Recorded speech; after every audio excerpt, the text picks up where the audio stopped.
দশম শ্রেণীর সমস্ত ছাত্রছাত্রীদের আজকে যে বিষয়টা আমি আলোচনা করব, যে উদ্দেশ্যে মানে সমস্ত ছাত্রীদের উদ্দেশ্যে আজকে যে আলোচনাটা করব, সে আলোচনাটা হলো বায়ুমণ্ডলের বায়ুমণ্ডল চ্যাপ্টারেরই একটা প্রশ্ন, ভালো প্রশ্ন। তোমাদেরকে এটা জানা দরকার, স্পষ্ট হওয়া দরকার, কাজে লাগতে পারে কোনো না কোনো দিক থেকে। প্রশ্নটা হচ্ছে বায়ুর পৃথিবী পৃষ্ঠে যে চাপ বলয়গুলি আছে, সেই চাপ বলয়গুলির সৃষ্টির কারণ।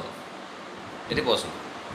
চাপ বলয়গুলি সৃষ্টির কারণ মানে প্রত্যেকটা চাপ বলয় কেন সৃষ্টি হয়েছে, কেন উচ্চচাপ বলয়, কেন নিম্নচাপ বলয় সৃষ্টি হয়েছে, কেন এই জায়গাতে নিম্নচাপ বলয় সৃষ্টি হলো, কেন ওই জায়গায় উচ্চচাপ বলয় সৃষ্টি হলো, এই প্রশ্নগুলো নিয়ে আলোচনা করা দরকার।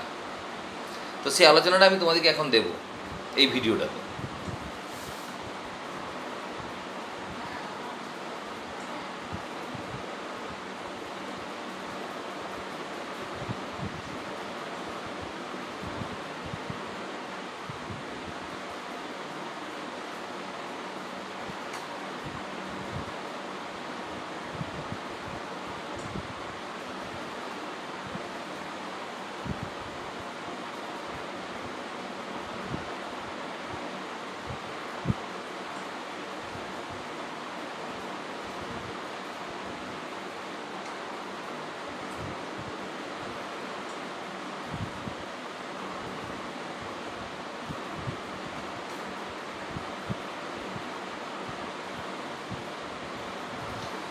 এই যে মাঝে যে আমি চাপ বলয়টা এঁকেছি, এটার নাম হলো নিরক্ষীয় নিম্নচাপ বলয়। আমি এখানে লিখে রাখি ITCZ। ITCZ মানে অন্তঃক্রান্তীয় কেন্দ্রাভিমুখী অঞ্চল। ITCZ অঞ্চল অন্তঃক্রান্তীয় কেন্দ্রাভিমুখী অঞ্চল। এটাকে নাবিকরা এই জায়গায় অঞ্চলটাকে ডোলড্রাম বলে, ডোলড্রাম, নাবিকরা। তো এটার অক্ষাংশগত বিস্তার হচ্ছে উভয় গোলার্ধে 5 থেকে 10 ডিগ্রি, মানে এটা তো 0 ডিগ্রি, মাঝখানে 0 ডিগ্রি। তাহলে এই উপর দিক থেকে এতটা পর্যন্ত আছে, তাহলে এটা বিস্তার হচ্ছে 5 ডিগ্রি থেকে 10 ডিগ্রি নর্থ অ্যান্ড সাউথ। নামটা হচ্ছে নিরক্ষীয় নিম্নচাপ বলয়।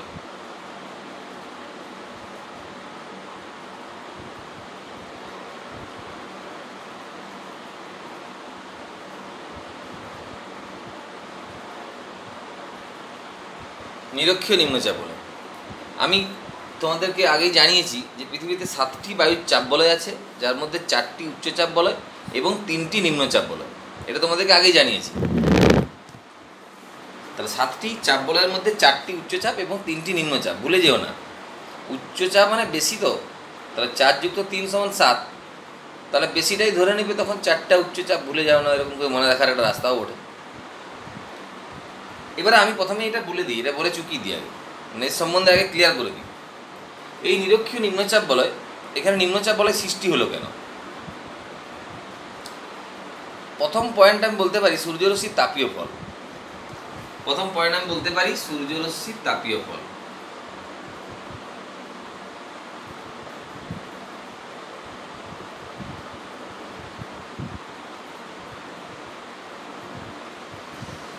মানে সূর্য লম্বভাবে কিরণ দেয়, আমরা জানি নিরক্ষীয় অঞ্চলে সারা বছর সূর্য লম্বভাবে পতিত হয়, প্রায় লম্ব হবে। তাহলে এখানে সূর্যরশ্মির তাপীয় ফলটা বেশি হবে, সুতরাং এখানে বায়ু উষ্ণ হবে, ঊর্ধ্বগামী হয়ে উপরের দিকে উঠে যাবে আর কি। তাহলে বায়ু হালকা হয়ে যাবে, উষ্ণ হলে হালকা হয়ে যাবে, ঊর্ধ্বগামী হবে, তাতে বায়ুর চাপটা কমে যাবে, সমস্যা হচ্ছে না। তাহলে এখানে তাপ বেশি বলে নিম্নচাপ বলয় সৃষ্টি হয়েছে, এটা আমি মেনে নিতে পারলাম। 2 নম্বর পয়েন্টে আমি বলতে পারি জলভাগ, জলভাগের প্রাধান্য।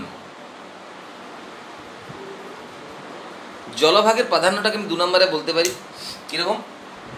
যে এখানে দেখবে নিরক্ষরেখাটা লক্ষ্য করবে তোমরা, যদি মানচিত্র তোমাদের কাছেই আছে তাহলে তো নিশ্চয়ই দেখতে পাবে। নিরক্ষরেখাটা যখন অতিবাহিত, নিরক্ষরেখাটা যে লক্ষ্য করলে তোমরা দেখতে পাবে বেশিরভাগটা জলভাগের উপর দিয়ে আছে। কোনো কোনো জায়গায় স্থলভাগে যে টাচ করেছে বেশিরভাগ দ্বীপ রয়েছে, আর কোনো কোনো এমনি মূল ভূখণ্ড টাচ করেছে, কিন্তু সেটা সরু সংকীর্ণ জায়গা। এটা সেই যেটা দক্ষিণ আমেরিকার উত্তর দিকটা একটু টাচ করেছে, দেখবে জায়গাটা কম, সেরকম আর কি। তো নিরক্ষরেখা তাহলে যদি তুমি ভারতের মানচিত্র লক্ষ্য করো, ভারতে দেখবে নিচ দিকে অনেকটা নিচে দক্ষিণ নিরক্ষরেখা আছে, কারণ ভারতের দক্ষিণতম যে বিন্দুটা সেটাই তো 6 ডিগ্রি থেকে, মানে যেটা ইন্দিরা পয়েন্ট, তাহলে 0 ডিগ্রি তো তারও নিচে। তো সেটা বুঝতে হবে আমাদেরকে।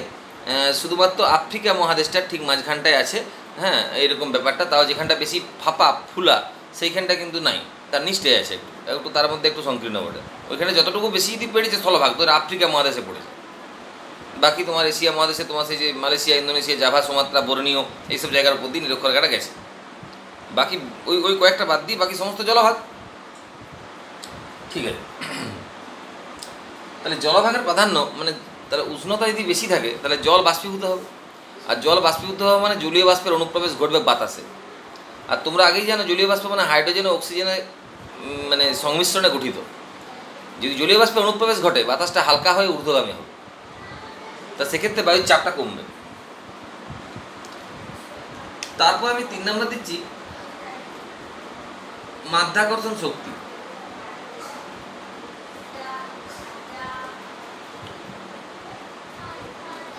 শক্তির প্রভাব এখানে বলবো যে পৃথিবীর নিরক্ষীয় অঞ্চলটা সবচেয়ে বেশি স্ফীত।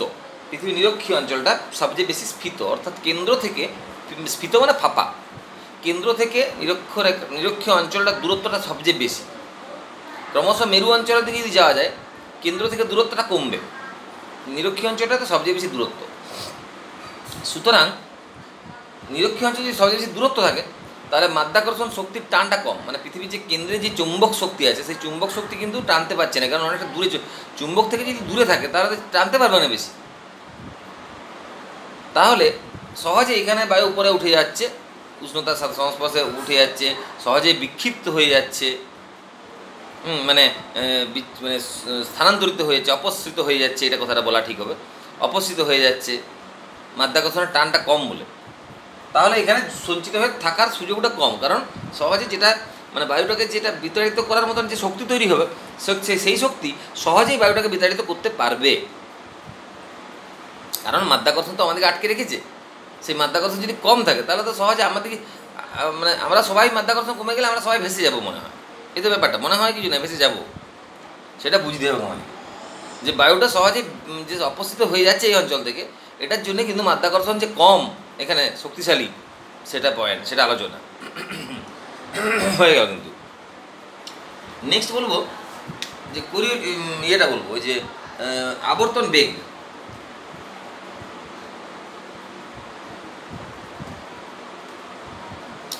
আবর্তন বেগটা বলবো। আবর্তন বেগে দেখবো আমরা যে আবর্তন বেগ যদি বেশি হয় তাহলে বিক্ষেপণ এবং মানে অপসারণ দুটাই বেশি হওয়া দরকার। তো নিরক্ষীয় অঞ্চলে পৃথিবীর আবর্তন বেগ ক্লাস 9-এ পড়েছিল 1670 কিলোমিটার পার ঘন্টা। তাহলে 1670 কিলোমিটার প্রতি ঘন্টায় যদি এরকম আবর্তন করা হয় নিরক্ষীয় অঞ্চলটাতে, তাহলে এখানে বাতাস যেমন বিক্ষিপ্ত হবে তেমনি অপসৃত হবে। তাহলে এই অঞ্চলে বাতাস যদি কমে যায়, বাতাস যদি না থাকতে পায় এই সমস্ত কারণগুলোর জন্য, তাহলে বাতাসের চাপটা কী করে পাবে তুমি? কারণ বাতাসের চাপকেই তো বাতাসের মানে বাতাসের ওজনকেই তো বাতাসের চাপ বলে। তো বাতাসের ওজন কোথা থেকে পায়? বাতাস তো চলে যাচ্ছে, তাহলে চাপটা কমে যাচ্ছে। তাহলে আমরা বলতে পারি নিরক্ষীয় নিম্নচাপ বলয় সৃষ্টির জন্য এই 4টা কারণ দায়ী। একদম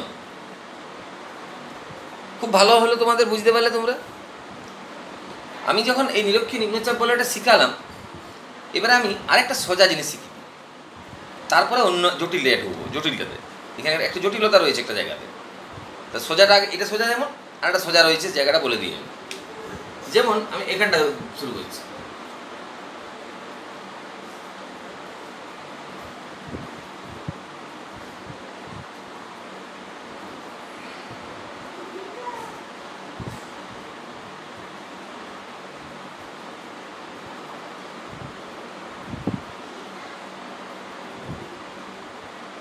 এই যে দুটো চাপ বলয় আমি এঁকেছি, এই দুটো চাপ বলা হচ্ছে সুমেরু বৃত্ত সুমেরু দেশীয় উচ্চচাপ, কুমেরু দেশীয় উচ্চচাপ। আমি লিখছি এখানে 80 থেকে 90 ডিগ্রি, মানে এটা বিস্তার হচ্ছে 80 থেকে 90 ডিগ্রি, 80 ডিগ্রি থেকে 90 ডিগ্রি নর্থ। আর এরও তাই বিস্তার 80 ডিগ্রি থেকে 90 ডিগ্রি দক্ষিণ, 80 ডিগ্রি থেকে 90 ডিগ্রি সাউথ। নাম হচ্ছে, এটার নাম হচ্ছে সুমেরু দেশীয় উচ্চচাপ বলয়।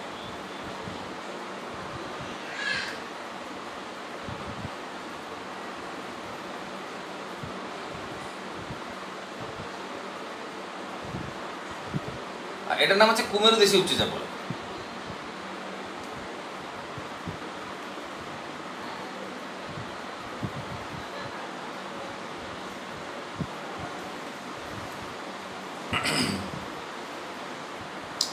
তো এই দুটো যদি বলে সৃষ্টির উচ্চচাপ বলে, তো সৃষ্টি হলো কেন, এটা তো জেনে নেওয়া দরকার আমাদের। আমি দেখি না এই চারটা দিয়ে কিছু করা যায় কিনা, যদি না করা যায় তখন পরে দেখব। সূর্যরশ্মি তাপীয় ফল, এটা পয়েন্ট। এখানে ব্যাখ্যাটা হবে এই দুই অঞ্চলে সূর্যরশ্মি অত্যন্ত তীর্যভাবে পতিত হয়, এবং কি শুধু তাই নয়, এখানে 6 মাস রাত্রি এবং 6 মাস দিন বিরাজ করে। যখন এই অঞ্চলে 6 মাস দিন থাকে তখন এই অঞ্চলে 6 মাস রাত্রি থাকে, যখন এই অঞ্চলে 6 মাস দিন থাকে তখন ওই অঞ্চলে 6 মাস রাত্রি থাকে। আর অত্যন্ত তীর্যভাবে পতিত হয়, সে তো বলাই বাহুল্য। তাহলে তাপীয় ফলটা খুবই কম, তাহলে ঠান্ডাটা বেশি। ঠান্ডাটা যদি বেশি হয় উচ্চচাপ সৃষ্টি হবে। তোমরা মনে হয় সবাই হ্যাঁ দিয়ে দিলে। তারপরে জলভাগের প্রাধান্য, এটা বলেছি, এটা আমি এখানে বলবো না, কারণ এটা জলভাগের প্রাধান্য নাই। তো তাহলে এই পয়েন্টটাকে আমি আউট করবো এই ক্ষেত্রে আউট করলাম। এটাকে আমি একটা কাজ করতে পারি, স্থলভাগের প্রাধান্য বলবো, বলতে পারি, না বললেও চলবে। আমি এটা জানি, মাধ্যাকর্ষণ শক্তির প্রভাবটা বলি। এই দুই অঞ্চলটা চাপা, কারণ পৃথিবী একটা অভিজ্ঞতা বলো। মেরু অঞ্চল চাপা, মেরু অঞ্চল চাপা মানে কেন্দ্র থেকে দূরত্বটা কম, আর কেন্দ্র থেকে দূরত্বটা কম মানে মাধ্যাকর্ষণ শক্তির টানটা বেশি। মাধ্যাকর্ষণ শক্তির টানটা বেশি মানে বায়ুর ওজনটা বেশি হবে, আর ওজন যদি বেশি হয় চাপ বেশি হবে। যে অঞ্চলে মাধ্যাকর্ষণ শক্তির টান যত বেশি হবে সেই অঞ্চলে সেই বস্তুর ওজন তত বেশি হবে, এটা পরিষ্কার সত্য কথা। কারণ যখন আমরা কোনো বস্তুর ভার বা ওজন পড়েছি তখন মাধ্যাকর্ষণ দিয়ে উত্তরটা ছিল। তাহলে মাধ্যাকর্ষণ শক্তির টান এই দুই অঞ্চলে বেশি বলে বস্তুর ওজন বেশি, মানে চাপ বেশি। আর আবর্তন বেগটা বলি, এটাও বলা চলবে এখানে। এই অঞ্চলে আবর্তন বেগ কমতে কমতে একেবারে মেরু বিন্দুতে শূন্য হয়ে যায়। তাহলে এই অঞ্চল থেকে বাতাস যে অপসারিত হয়ে চলে যাবে সেরকম একটা শক্তি পায় না, কারণ আবর্তন বেগ নেই বলে। তাহলে অপসৃত হয়ে যাওয়ার শক্তি নেই, মানে সরে যাওয়া। অপসৃত মানে সরে যাওয়া, বিক্ষিপ্ত মানে সোজা যেতে বেঁকে যাচ্ছে, এটা কিন্তু এখানে বেশি। কারণ এটা যতই নিরক্ষীয় অঞ্চলে মেরুদিকে যাবো তত কোরিওলিস বলের প্রভাব বাড়ে। মানে এখানে আয়তন কম, এখানে কৌণিক ভরবেগ এর উপর নির্ভর করে, এইসব ব্যাপার একটা জড়িত রয়েছে কোরিওলিস বলের ক্ষেত্রে। মানে বিক্ষেপণটা বেশি হয়, বেঁকে যায় বেশি, বাঁকটা বস্তু বেঁকে যায় বেশি। বুঝতে পেরেছ? সেটা আলাদা জিনিস। বায়ুটা রয়েছে ওখানে, কিন্তু সে সোজা জায়গা থেকে বাঁকছে সব জায়গাতে, এখানেও বাঁকছে, ওখানেও বাঁকছে, সব জায়গায় বাঁকছে, কিন্তু ওখানে বেশি বাঁকছে। এটা হলো কোরিওলিস বল, বাঁকা বেগছে, ডান দিকে বাঁ দিকে বাঁকা হবে। আর এখানে আমি বলছি অপসারণ, মানে বায়ুটা অন্যত্রে অপসারিত হয়ে যাচ্ছে, সরে যাচ্ছে। এই সরে যাওয়াটার জন্যে কিন্তু এখানে কিন্তু প্রতিকূল পরিবেশ রয়েছে, অনুকূল পরিবেশ নাই। সরে যাওয়ার জন্য প্রতিকূল পরিবেশ রয়েছে, কারণ আবর্তন বেগ নাই। যে কে সরিয়ে দিবে? আবর্তন বেগ থাকলে কেন্দ্রাত্মিক বল তৈরি হয়, কেন্দ্রাত্মিক বল বিক্ষিপ্ত করে যেমন, তেমনি অপসারিতও করে তেমন। একটা ছোট প্রশ্ন দিয়েছিল একদিন, তোমরা সেটা করেছিলে ভালো করে। আমি এগুলো সব শেখানোর জন্য সেই প্রশ্নটা একদিন দিয়ে রেখেছিলাম একদিন, তোমরা করেও ছিলে সেগুলো বোধমূলক কিছু প্রশ্ন দিয়েছিলাম আর কি, যাতে ওই চ্যাপ্টারটা ঢুকতে পারি ভালো করে, তোমাদের যাতে এনার্জিটা বেড়ে যায়, বায়ুমণ্ডলটা পড়তে যাতে ইচ্ছা যায়। সেই জন্য এইসব প্রশ্নগুলো দিয়েছিলাম, 2 দিন দিয়েছিলাম, 20-40টা, না তো 15-30টা, যাই হোক কিছু। তো তাহলে এই 3টে পয়েন্ট দিয়ে এই দুটো অঞ্চলে উচ্চচাপ কেন সৃষ্টি হয়েছে মনে হচ্ছে ব্যাখ্যা করা গেল না? গেল আশা করি। ঠিক আছে, সোজা বটে, সোজা সোজা সোজা বটে। এরপরে আমি আরেকটাতে আসছি।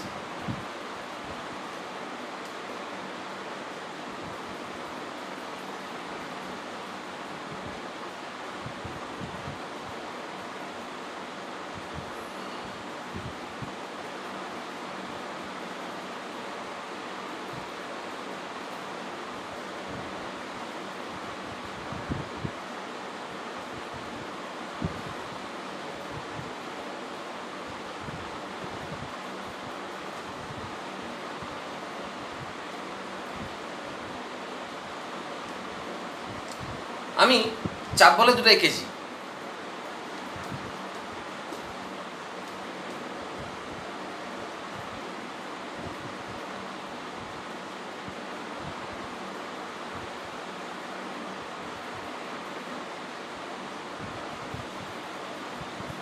এঁকেছি কিন্তু।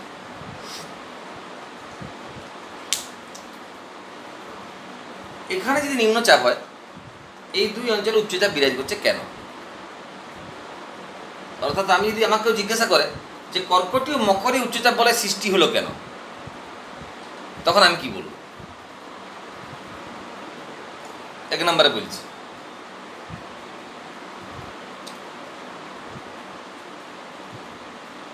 বলবো আমি নিম্নমুখী বায়ুস্রোত। পয়েন্টটা পাল্টাচ্ছি, হ্যাঁ, এই পয়েন্টগুলো পাল্টাচ্ছি, তারপরে পরে যদি কিছু লাগে তখন দেখব। নিম্নমুখী বায়ুস্রোত 1 নম্বর দিচ্ছি আমি।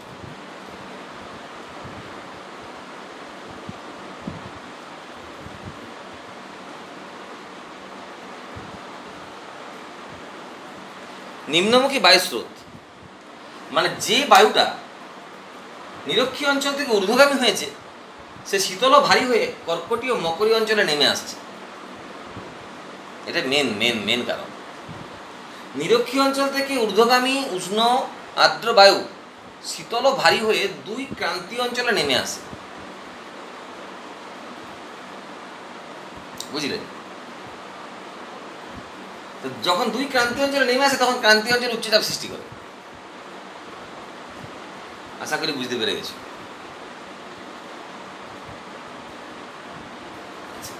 2 নম্বর পয়েন্ট কি?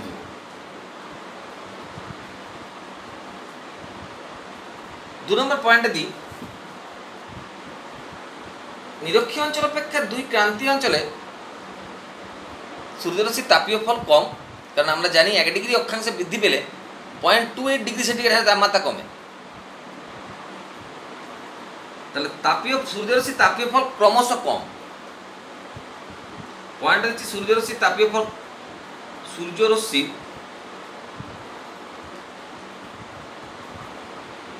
ফল কম লিখে দিলাম। কমটা ব্যাখ্যা দেবো এরকম যে 1 ডিগ্রি অক্ষাংশে বৃদ্ধি পেলে 0.28 ডিগ্রি সেন্টিগ্রেড তাপমাত্রা কমতে থাকে। তার মানে আমি বলতে পারি যে যত উচ্চতা বাড়ছে, মানে অক্ষাংশগত উচ্চতা বাড়ছে, তত সূর্যরশ্মির তাপীয় ফলটা কমছে। তাহলে এই অঞ্চলে, নিরক্ষীয় অঞ্চলের তুলনায় এই 2 অঞ্চলে সূর্যরশ্মির তাপীয় ফলটাও কম। একে তো বাতাস নেমে এলো, ঠান্ডা বাতাস, তারপরে তাপটাও বেশি নয়। তাহলে উচ্চচাপ সৃষ্টি হওয়ার কারণ রয়েছে কিন্তু। বটে। আবর্তন বেগটা যদি বলে দিই, আবর্তন বেগটা বলে দিই।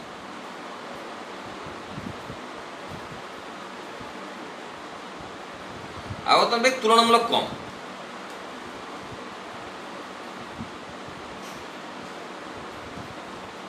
এই 2 অঞ্চলে, নিরক্ষীয় অঞ্চল অপেক্ষা এই 2 অঞ্চলে আবর্তন বেগটা তুলনামূলক কমেছে। তাহলে বায়ু অপসৃত কম হয়েছে। আবার যদি বলি মাধ্যাকর্ষণ শক্তির প্রভাব যদি বলে দিই, এই অঞ্চল থেকে যে বাতাসটা উপরে উঠে এই অঞ্চলে নেমেছে, এই অঞ্চলে মাধ্যাকর্ষণ শক্তির টানটা এই অঞ্চলে একেবারেই কম। মাধ্যাকর্ষণ শক্তির টান, কারণ ফাঁপা, এখানটা একটু হলেও তো চাপা, উপর দিকে উঠেছি, আমি বলেছি দূরত্ব কমেছে, তাহলে মাধ্যাকর্ষণ টানটা একটু হলেও বেড়েছে, তাহলে সেটা আটকে রাখার একটা অনুকূল পরিবেশ পেয়েছি। তাহলে আমি এটাও বলে দিতে পারি,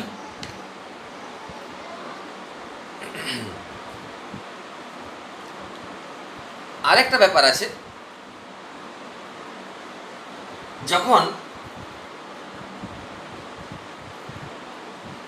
মানে এই জায়গাটা নিয়ে আলোচনা করবো, এই জায়গাটা পয়েন্টটা দিয়ে রাখছি। এখানে একটা নিম্নচাপ বলে, এখানে নিম্নচাপ বলে তৈরি হবে বলছি আমি। এটাও বলবো, সুমেরুদেশীয় অঞ্চলে, সুমেরু বৃত্তপ্রদেশীয় অঞ্চল এবং কুমেরু বৃত্তপ্রদেশীয় অঞ্চল, যেটাকে বলে মেরু বৃত্তপ্রদেশীয় অঞ্চল, এই মেরু বৃত্তপ্রদেশীয় অঞ্চল থেকে ঊর্ধ্বগামী বাতাস যখন শীতল ও ভারী হয়ে নেমে আসে না, তখন 2 অঞ্চলে নেমে আসে। কোন কোন অঞ্চলে? একটা হচ্ছে মেরুদেশীয় অঞ্চলে, আর 2 নম্বর শাখাটা মানে ফুলঝুরির মতন, ফুলঝুরি যেমন এমনি করে পড়ে, একটা এদিকে যাচ্ছে, একটা এদিকে যাচ্ছে। এখান থেকে যে উঠেছে সে শীতল ভারী হয়ে একটা এখানে নেমে আসছে, একটা এইখানে নেমে আসছে। তাহলে এটা বলতে পারি মেরুবৃত্তীয় অঞ্চল থেকে ঊর্ধ্বগামী বাতাস শীতল ভারী হয়ে ক্রান্তীয় অঞ্চলে নেমে আসে। তাহলে আমি এটা আলোচনা করবো কোথায়? নিম্নমুখী বায়ুর স্রোতে আলোচনা করতে হবে দুটাই, নিরক্ষীয় অঞ্চলেরটাকে উঠাবো নামাবো, আর এখান থেকে যে উঠেছে সে তাকেও নামাবো। এগুলো বায়ুর চাপ কক্ষ তৈরি, এগুলোতে ইয়ে আছে, মানে তোমার ওই ওটাকে বলে হেডলি কক্ষ, ফেরেল কক্ষ, মেরু কক্ষ। এটা হচ্ছে পলম্যান বলে একজন বিজ্ঞানী, তিনি বায়ুর সঞ্চালন সংক্রান্ত ত্রিকোষ মডেল প্রকাশ করেন, ত্রিকোষ মডেল। তোমরা দেখবে কোনো কোনো ছবিতে বইয়ে পাবে, দেখবে এই সাইডে সাইডে এরকম করে চক্রের মতন করা আঁকা আছে, তোমরা দেখে কিছু বুঝতে পারছো না ওগুলো কী বটে, একদম শিওর তোমরা বুঝতে পারছো না।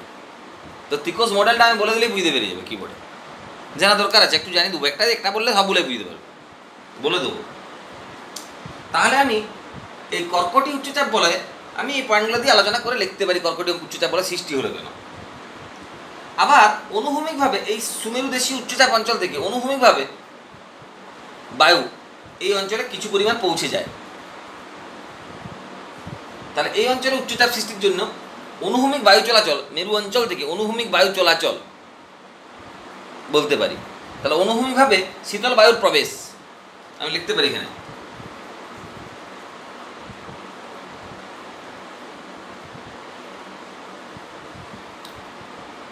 শীতল বায়ুর প্রবেশ। মানে এই মেরু বায়ুটা যখন এই সুমেরুদেশীয় অঞ্চল থেকে ছুটে আসবে, কারণ এখানে নিম্নচাপ হবে, পরে দেখাচ্ছি আমি কী করে। তো এখান থেকে ছুটে যখন আসবে তখন এখানে এসে পৌঁছার সাথে সাথে কিছু পরিমাণ এদিকেও চলে আসবে। তাহলে মেরু অঞ্চল থেকে কর্কটি অঞ্চলে এবং কুমেরু অঞ্চল থেকে মকরী অঞ্চলে অনুভূমিকভাবে শীতল বায়ু প্রবেশ করে যায়। মেরু বায়ুটা, এই মেরু বায়ুর কিছু পরিমাণ অংশ প্রবেশ করে যায়, দিয়ে উচ্চচাপটাকে আরও বেশি উচ্চচাপে পরিণত করে কর্কটি অঞ্চলে।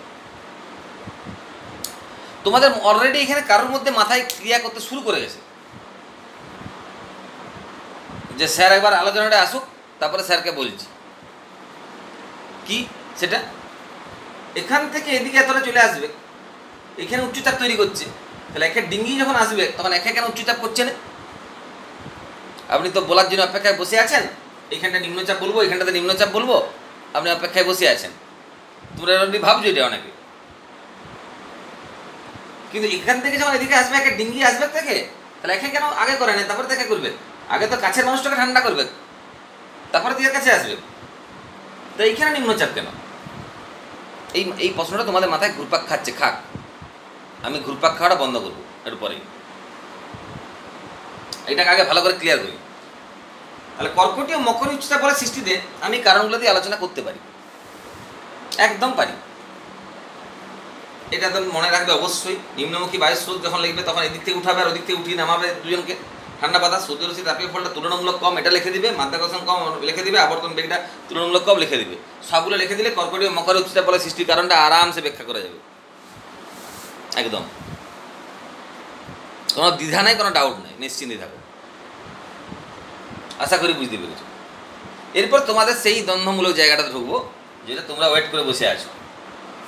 সেটা হলো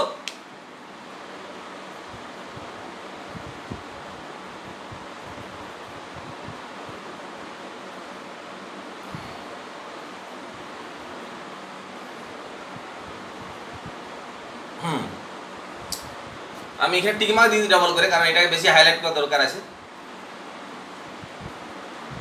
এটা হলো একটা সুমেরুদেশীয় বৃত্তপ্রদেশীয় নিম্নচাপ, এটা কুমেরু বৃত্তপ্রদেশীয় নিম্নচাপ।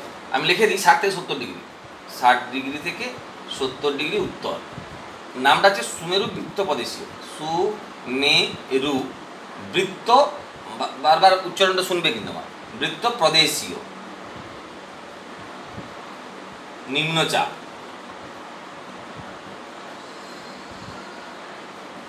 আর এটা 60 থেকে 70 ডিগ্রি, তো 60 ডিগ্রি থেকে 70 ডিগ্রি সাউথ,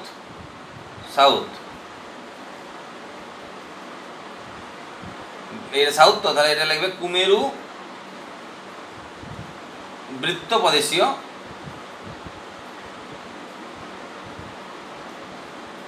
নিম্নচাপ বলয়টা লিখছি, বলয় লিখে দিই, সবাই ক্ষেত্রে লিখেছি, এটাও লিখে দিই। তাহলে এটা সুমেরু বৃত্তপ্রদেশীয়, এটা কুমেরু বৃত্তপ্রদেশীয় নিম্নচাপ। এইবারই মজাটা শুরু, যে তোমরা বলবেই কি করে বলা দেখিয়ে এবার। আমি তোমাদেরকে এইটা যখন আলোচনা করেছিলাম তখন বলেছিলাম সূর্যরশ্মির তাপীয় ফল কম, এটা তো আরো কম। তোমাকে বলেছিলাম এখানে মাধ্যাকর্ষণ শক্তির টান কম, এটা তো আরো কম। মাধ্যাকর্ষণ টানটা বেশি, এর থেকে বেশি এখানে, এখানে তো আরো বেশি। এখানে বলেছিলাম আবর্তন বেগটা এর তুলনায় এখানে আবর্তন বেগটা কম, এর তো আবর্তন বেগ আরো কম। তাহলে এর যদি উচ্চচাপ হয়, এর ভালো উচ্চচাপ হওয়ার কথা। আমি তোমাদের প্রবলেম আমি বুঝতে পেরে গেছি, আমি বলে দিলাম। এবার আমার কথাটা শুনবে। যখন এই দুটো উচ্চচাপ নিম্নচাপ বলয় নিয়ে আলোচনা হবে, তখন প্রত্যেকটা লেখাতে এর সাথে কম্পেয়ার করে লিখতে হবে। কোনোভাবেই উল্টাপাল্টা চলবে না, কোনোভাবে কোনো কথাতে প্রভাবিত হওয়া চলবে না। যা বলছি সেটাই ফাইনাল, বুঝতে পেরেছো? নোট ফোট কোথায়, বই ফই কোথায়, হেরি ফেরি থাকবে, ওইসব ব্যাপার ভাবা না, সব ভালোই থাকবে, কিন্তু তবুও বলছি যেটা বলছি কনফিডেন্স সহকারে মন দিয়ে একদম শক্ত হয়ে যাও। এখানে যে সূর্যরশ্মি তাপীয় ফল বলতে এই অঞ্চলে 1 নম্বর পয়েন্ট, সূর্যরশ্মি তাপীয় ফল তুলনামূলক বেশি। কি লিখবো দেখো, যে 2 মেরু অঞ্চল অপেক্ষা মেরুবৃত্ত অঞ্চলে সূর্যরশ্মি তাপীয় ফল তুলনামূলকভাবে বেশি। 2 মেরুদেশীয় অঞ্চল অপেক্ষা 2 মেরুবৃত্ত প্রদেশী অঞ্চলে সূর্যরশ্মি তাপীয় ফল তুলনামূলক বেশি। 2 নম্বর পয়েন্টে যাচ্ছে। 2 মেরুদেশীয় অঞ্চল অপেক্ষা 2 মেরুবৃত্ত অঞ্চলে পৃথিবীর আবর্তন বেগ তুলনামূলক বেশি, তাই অপসারণও বেশি। আর সূর্যরশ্মি তাপীয় ফল বেশি মানে এখানে বায়ুটা উপর দিকে উঠবে এবং শীতল ভারী হয়ে এই অঞ্চলে আর এই অঞ্চলে নেমে আসবে। তাহলে আমি এর সাথে কম্পেয়ার করবো। কিন্তু তোমরা এবারে অলরেডি মেনে নিয়েছো, যদি এর সাথে কম্পেয়ার করা হয় তাহলে স্যার আপনাকে আর বলার দরকার নেই, বুঝে গেছি গোটা গল্পটা। কিন্তু লেখার প্রত্যেকটা লাইনে এর সাথে কম্পেয়ার করে লিখে আসতে হবে, না হলে কিন্তু হবে না। তুমি যেখানে বলতে যাবে সেখানে বিপদে পড়বে, কম্পেয়ার করে বলতে হবে। কিন্তু নিয়মটা এটা, কারণ এত উচ্চচাপ, ভয়ানক উচ্চচাপ সৃষ্টি হয়েছে না, এর অপেক্ষা এখানটা যখন দেখা হয়েছে না, তখন এর তুলনায় কম চাপ, তাহলে নিম্নচাপ। একে এদিকে এত আসারই দরকার নেই, দুটোকে খেয়াল করো। তাহলে এখানে যদি উচ্চচাপ বিরাট হয়ে যায়, এই পরিবেশটা যদি এখানে না থাকে, তখন ডিফারেন্স তৈরি হবে চাপের। আর চাপের ডিফারেন্স তৈরি হওয়া মানে চাপ, বায়ু প্রবাহ হবে। দেখো মেরুবায়ু তৈরি হয়ে গেছে, মেরুবায়ু প্রবাহিত হচ্ছে। তাহলে এর তুলনায় এখানে সূর্যরশ্মি তাপীয় ফল বেশি, এর তুলনায় এখানে মাধ্যাকর্ষণ শক্তির টানটা এখানে বেশি, তো এখানে তুলনামূলক কম। তাহলে মাধ্যাকর্ষণ টান মানে সরে যাওয়ার প্রবণতাটা বেশি। আচ্ছা, এর তুলনায় আবর্তন বেগ এখানে তুলনায় এখানে বেশি, তাহলে সরে যাওয়ার প্রবণতা বেশি। মাধ্যাকর্ষণটা এখানে বেশি, এখানে তার তুলনায় কম, তাহলে মাধ্যাকর্ষণ মানে আটকে রাখে, তো তাহলে এখানে আটকে রাখার সুযোগ পাচ্ছে, এখানে আটকে রাখার কম সুযোগ পাচ্ছে। আবর্তন বেগটা একটু বেশি, তাহলে আটকে রাখার কম সুযোগ পাচ্ছে, তাহলে সরেও যাচ্ছে। আর তাপ এর তুলনায় এখানে একটু বেশি, কারণ এখানে 6 মাস দিন 6 মাস রাত্রি, এখানে তো সেটা নয়, তার থেকে তো একটু বেটার। তাহলে এখানে চাপ, উচ্চচাপ, নিম্নচাপ, এখানে নিম্নচাপের বায়ু চলে যাচ্ছে কোদিকে। এবার নিম্নচাপ মানে তো অনেক নিম্নচাপ হয় না। যেমন নিম্নচাপ মানে কি, নিম্নচাপ মানে 986 কম হলে, মিলিবারের কম হলে নিম্নচাপ। আমি লিখে দিয়েছিলাম, কোথাও না কোথাও আছে দেখবি নিম্নচাপ। তাহলে এই 986 মিলিবারের কম হলে যদি নিম্নচাপ, এখানে যে কমটা হবে, এখানে এতটা কম নাও হওয়ার দরকার নাই হওয়ার। 986 জায়গায় 985 হোক এখানে, আর এখানে 840 হোক, 920